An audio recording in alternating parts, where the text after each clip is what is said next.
গ্রামে যাওয়ার সময় এমন দুর্ঘটনার কবলে পড়বো কখনোই ভাবি নাই।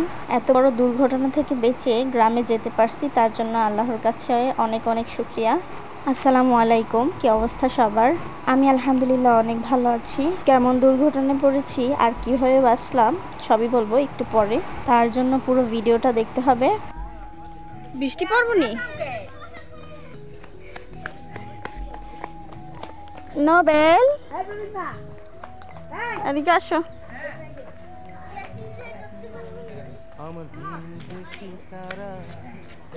তুমি কি হাঁপায় গেছো?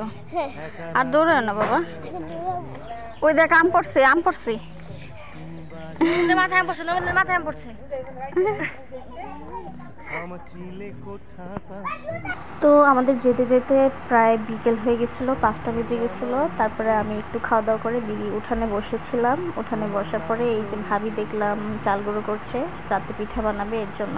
আর আমি যে হাতে ফুলগুলো ধরে রাখছিলাম, এই ফুলগুলোর নাম কেউ জেনে থাকলে অবশ্যই আমাকে প্লিজ জানাবেন। আমি জানি রক্তজবা, কিন্তু রক্তজবা সার্চ দিয়ে এই ফুল দেখাচ্ছে না, অন্য কোনো একটা ফুল দেখাচ্ছিল। এরপরে আর কি রাতে পিঠা আর মাংস রান্না হবে, এর জন্য মাংস রান্না করছে, মুরগি রান্না করতেছে। আর ওই ফাঁকে আমরা একটু চা খেলাম। আর এটাকে মনে হয় খাজ বলা হয়। আর এই যে চিতই পিঠা যে ছোট ছোট করে বানানো হয়, ওগুলোকে হয়তো খাজের পিঠা বলা হয়। আমি জানি না, আমি শুধু জানি এটা চিতই পিঠা। চিতই পিঠার জায়গায় এগুলো 5টা খেলেও চিতই পিঠার একটার জায়গা হয় না, কারণ এই ছোট ছোট পিঠা অনেকগুলো খাওয়া যায় আর এগুলো বানাতে অনেক সময়ও লাগে। তো দেখতেই পেলেন মাটির চুলায় পিঠা বানানো হচ্ছে। এগুলো কিন্তু মানে মাটির চুলার পিঠা কিন্তু অনেক মজা হয়।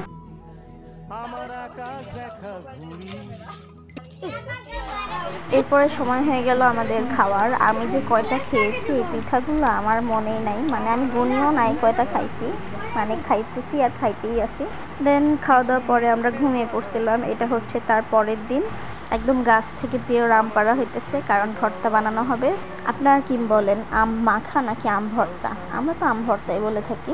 আর এই যে এখানে আমার মাকে চুলার সামনে বসায় দেওয়া হয়েছে, কারণ আমার আম্মু একটু রান্না করতে পারে ভালো, এর জন্য আমার আম্মুকে বসায় দেয় সবসময়। মামিও হেল্প করতেছে, মামি হেল্প করে না এমন না, মামিও অনেক অনেক কাজ করে, পুরো বাড়ি ঘুরে ঘুরে কাজ করে। আমি গিয়েছিলাম আমার নানা বাড়ি। অনেকেই হয়তো জানেন না, আমার দাদা বাড়ি নেই, আমার শুধু নানা বাড়ি আছে। আমি ওখানেই যাই ঈদের পরে। ওখানে আমি আর ভাবি মিলে আম কেটে নিতেছিলাম। আর এরপরে ভাবি বললো আমাকে গাছ থেকে এই যে ছোট ছোট মরিচগুলো ছিঁড়ে নিয়ে যেতে। আর এই মরিচগুলো এত ঝাল, ওই যে বলে না ছোট মরিচে ঝাল বেশি, এগুলোই হচ্ছে প্রমাণ। অনেক ঝাল ছিল। আমি তো শুধু কাটছি, যার কারণে আমার হাত জ্বলতেছিল। আর ভাবি তো মাখাইছে, একদম জ্বলে যাচ্ছিল ভাবির হাতও মনে হয়।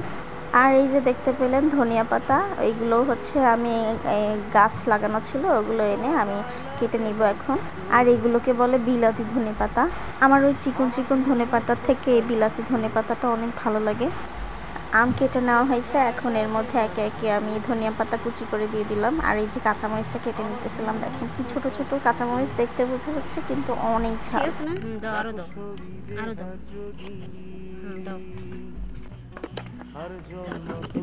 ভাবি আমাকে বলে বলে দিতেছিল কি কতটুকু লাগবে, আর আমি দিয়ে দিতেছিলাম। আর ভাবিকে বলছি ভাবি আপনি মাখান, কারণ আমি জানি আমি এই মাখাটা যদি মাখাই তাহলে আমি আর বেঁচে থাকবো না। এটা আবার একটু বেশি বলতেছি, মানে বেঁচে থাকবো কিন্তু অজ্ঞান হয়ে যাব। তো এখানে কি কি দিলাম দেখতেই পেলেন। এরপরে দিলাম চিনি, তারপরে দিলাম এই কাসন্তটা, লেবু পাতাও দিতে চেয়েছিলাম কিন্তু আশেপাশে ছিল না লেবু পাতা, যার কারণে দেইনি।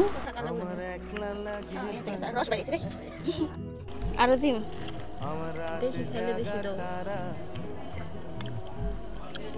চলো না, মিষ্টি হয়ে যাবে।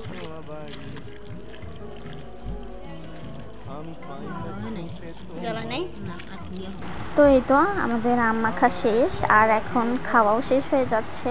সবাইকে বাটিতে বাটিতে দেওয়া হয়েছে, সবাই খেয়ে খাইছে আর কি। আর ঈদের পরে কেমন গরম পড়ছিল সবাই তো জানেন।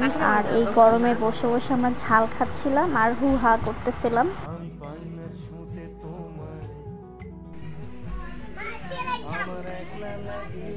বিকেল দিকে একটু রাস্তার দিকে গেলাম, আর এই রাস্তাটা আমার এত পছন্দ, অনেক লম্বা একটা রাস্তা, তো আমার কাছে ভালোই লাগে। তো ওইখানে একটু ভিডিও করে আমরা চলে গেলাম। এই তো একটু বাড়ির কাছেই আর কি, এখানে ফুচকা বিক্রি করে, চটপটি বিক্রি করে, ওখান থেকে ফুচকা চটপটি খেলাম।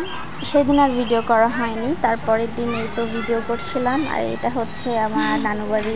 দেখেন বিক্রমপুরের বাড়িগুলো সাধারণত এরকমই হয়ে থাকে, যা অনেকেই জানেন হয়তো। আর আমি আপনাদেরকে ভিডিও করে দেখাচ্ছিলাম যে সেদিন ঝড় হয়েছিল, আর দেখেন উঠানটা, পুরো উঠানটা পাতা দিয়ে ভরে গেছে। আর আমি বের হয়েছিলাম হচ্ছে আম কুড়াইতে। তো আপনাদেরকে বলি কি হয়েছে। আমরা যেদিন গ্রামে যাই, সেদিন যাওয়ার সময় আমরা বিক্রমপুর অলওয়েজ একটা বাসে করে যাই, সেটা হচ্ছে স্বাধীন বাস। তো আমরা ভালোই মিরপুর 12 থেকে 11:30 থেকে আমরা স্বাধীন বাসে উঠে যাই। তো ওখান থেকে আসতে না আসতে মিরপুর 10-এর দিকে আসতে না আসতে 2টা গাড়ি মেরে দিতে নিছিল বাসটা। এমন বাজেভাবে চালাচ্ছিল যে পুরো বাসের মানুষদের যান একদম মনে হয় হাতে এসে পড়ছে, এমন একটা অবস্থা হয়েছিল। এরপরে আমি আম্মুকে বলি যে চলো না, আমি বাস থেকে এই বাসে যাব না। তারপরে পিছন থেকেও একটা প্যাসেঞ্জার উঠে বলে যে আমরাও যাব না। দেন আমরা ওই বাস থেকে নেমে যাই। পিছনের একটা বাস ছিল, স্বাধীন বাস, ওই বাসে আমরা উঠে গ্রামে আসি। তো এই যে ড্রাইভাররা যে বাস চালানোর সময় নিজেদেরকে কি মনে করে আমি বুঝি না। ওই লোক কি খেয়ে যে গাড়ি চালাচ্ছিল আমি বুঝতেছিলাম না কিছুই। যাই হোক, ভালোই গ্রামে যেতে পারছি, এটাই অনেক। এই যে দেখেন আমি আপেল দিয়ে গুড় খাচ্ছিলাম, মামিকে দেখলাম খাচ্ছে, আমিও বললাম আমার একটু দেন। জিনিসটা আমার কাছে ইন্টারেস্টিং লাগছে, যার কারণে আমি খাইছি। আমাকে দেখা দেখি আবার জান্নাতও খেলো। মাঝে মাঝে এমন জিনিস একটু ট্রাই করা দরকার, মুখে মজা লাগলেও লাগতেও পারে, আর সেটা সবসময়কার খাবারের তালিকায় পড়েও যেতে পারে। তো যাই হোক, এটা ছিল ঈদের 5ম দিন। হয়তো আমার খেয়াল নাই অত কিছু।